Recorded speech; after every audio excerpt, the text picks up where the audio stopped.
Welcome to the She Build Show. I'm your host, Stefanie Olson, a licensed general contractor who builds new construction, renovates, and designs your vision.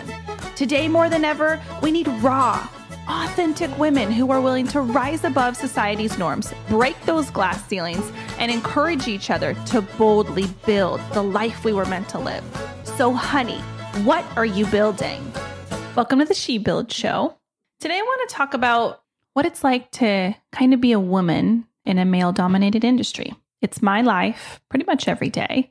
But even from childhood, I always fit in with the guys and had a hard time fitting in with the girls. It never came easy to me to just have girlfriends, probably because I just wanted to race them and then destroy them. I'm extremely competitive. I'm pretty confident in my abilities. And as a young child, this can make for some pretty catty relationships. So I preferred hanging out with the boys over investing in female relationships. The skill of being a good friend to a woman in my life had to come through my maturity. And I highly value these relationships and know how important they are to me now. But when it didn't come easy as a kid, it was really difficult. So being in an industry where it's mainly male dominated, for me, I kind of feel right at home. But I also know that some women, for them, it can be really intimidating. My dream is for the construction industry to not feel that way, for women to be able to come in willingly and get welcomed with open arms. And I'm hoping to try to be the doorway for women to come through and feel comfortable. But I see that, I see the answer to maybe some of this problem as the men in the industry need to really combine forces with the women, that we need to be on the same team. We need to really have them encourage, teach, and hire women who want to learn, and just make it something that's normal to see men and women on a job site. That would be my dream. Wouldn't that be cool? Wouldn't that be dope? So I think that's just actually like a viable way to help gain more trades, more labor, and to just actually have more higher level business owners. Most of the men I come across are super welcoming, kind. They're really willing to answer questions if I don't know something. And I think the key within this industry is a combination. The key to be successful, I think, and kind of infiltrating this male-dominated industry is two things. I think it's respect, and I think it's confidence. So a couple of definitions of confidence that I found are the feeling or belief that one can rely on someone or something, firm trust. It also can be described as a faith or belief that one will act in the right, proper, or effective way. A feeling of consciousness of one's powers or of reliance on one's circumstances. The quality or state of being certain. So those are just definitions of confidence. And then definitions of respect are a feeling of deep admiration for someone or something elicited by their abilities, qualities, or achievements. The true meaning of respect. Respect is an assumption of good faith and competence in another person or in their whole of oneself. Depth of integrity, trust, complementary moral values, and skill are necessary components.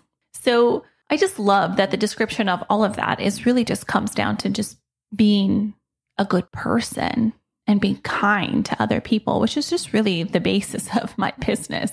It's just being kind and treat each other well. But what I've learned about men in my life, especially with my husband, is that respect for them is tied to love. Just like for us, sometimes it can be words of affirmation or touch. Just spending quality time can be connected to love for women. Respect is deeply tied to love for men. So if you disrespect them, most likely they don't feel loved. They probably won't say that, but that's what I've learned. So if I disrespected my husband, it's probably directly tied to how loved he feels. So respect is mainly their love language. And I think it's just imperative to show them respect. So I have found that truth in my own relationships and have really tried to practice it within my marriage. And I see it ring true for the contractors I work with. Being kind, acknowledging hard work, and asking questions to someone who knows more. I never pretend to know something I don't. That can get me in a lot of trouble. I have confidence in the things I do know. But when I'm unsure, I speak up. I ask questions. I ask for clarification. In construction, you will never know all the answers. But anytime I meet someone and they're willing to offer me knowledge, I ask, how does that work? Why is it that way? How come you do that? Because I don't know everything about every trade, and the men in the industry, that have been doing it for 30, 40, 50 years do. And I have such a curious brain, and I want to know how everything works.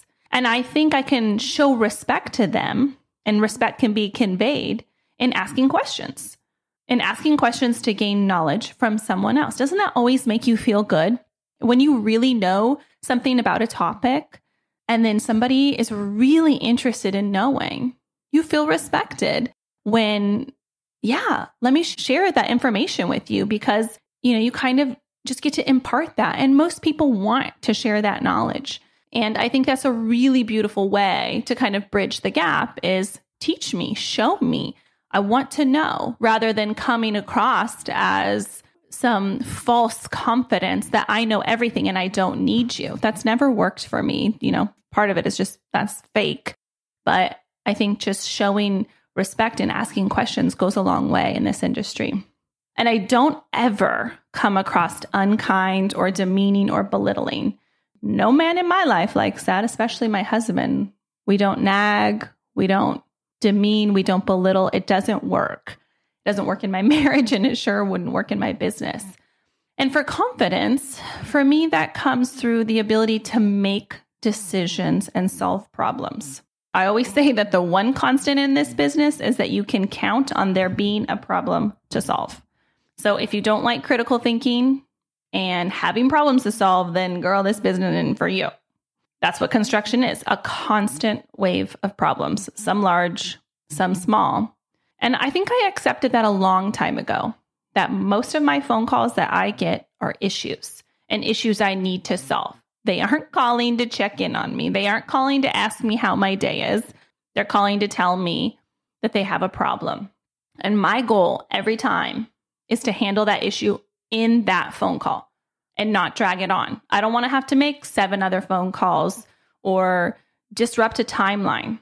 Most of the time, they are calling because work will stop progressing if I don't solve that problem. So just an example, I had my tile guy call, hey, the tile store, they don't have matching bullnose for this tile and it's not coming in for 2 weeks. Okay, let's move forward with Schluter and let's match it to our fixtures. The fixtures are nickel, right? Yeah. Okay, go with nickel. Okay, sounds good. We'll make it happen. Now, problem solved. Design still beautifully intact and no need for more phone calls. And side note, if you don't know what Schluter is, it's basically like instead of bullnose on like a side corner of a tile, it's a metal edging that I think looks really beautiful if done right. So I could have said, okay, shoot, well, we really need that bullnose and put our job behind by 2 weeks or more, ruin the workday for those tile guys, which is then going to throw off the floor guys because the tile guys aren't going to be done, and on and on and on. Every decision I make has another thing affecting it behind it. So I don't do that. I solve the problem and I make the decision. I think it's a really good way to practice confidence is to start making easy decisions quickly. And I want to make sure that you heard me say easy. When I have something big in life, I've learned to sit with it and to pray about it. But when they're easy decisions, I don't falter. I make a decision and I move on. So start with dinner. Make an easy decision. Make it quick. Move on. What clothes are you going to wear? Just begin with the small things and be confident in the decisions you make. Don't waver. Once I make a decision, I don't go back. I move on. Schluter's the answer. Good. Done. Didn't think about it another second. I've learned to trust myself and my abilities, and the more success you have with making decisions, the easier it will be. I tend to see a lot of women have a difficult time making decisions and being assertive. And I think the more you do it with smaller things, the easier it gets. And I've been doing it for so long that yes, knowledge and wisdom about making the right decision has to come with the industry experience. But I also think that confidence can grow from just starting to make small decisions and not wavering. Now, with regards to respect, if you belittle or nag and don't lift up the men in your life, I can bet they don't feel loved by you. I'm only saying this because I know it well. I have a powerful voice, and in my younger years, it wasn't used for good. Nagging and belittling and making them feel smaller than needed. And that's just really not the answer. That's not the answer in my life. That's not the answer for me in a successful marriage. I used to use my voice to tear down. It doesn't get you anywhere. It actually creates more of a divide between the people in your life. So as I grow and learn about that respect is tied to love, that I need to lift up their abilities, ask questions, ask them to teach me things. And then you'll see them soar when they have somebody by their side that truly supports them. Like when my husband has an idea, if I say, "That's stupid, why'd you have that idea?" He's really looking to me to support him. Even if I think it's a stupid idea, keeping that comment to myself is most likely best because he's looking for respect, which is then in turn tied to love. So out of respect, I'm going to say, "That's a great idea, babe. Tell me more." So be a beacon of respect and don't be afraid to practice confidence. Start with the small things and then be assertive with those decisions and don't waver. All right, you guys, thanks so much for listening. Have a wonderful day. Thanks for joining me today on the She Build Show. My name is Stefanie Olson. My hope is that this episode leaves you feeling empowered and ready to boldly take that step into building the life that you envision, 1 2x4 at a time. And if you can do me a quick favor, please leave me a 5-star review on iTunes. I get giddy over reading the reviews each week, and I will choose one special person to win some She Build swag. Make sure you add your name to the review, and I'll reach out if you're the winner. Thanks again for hanging out. Be sure to visit me at theshebuildshow.com, where you can ask me questions and share with me what you're building.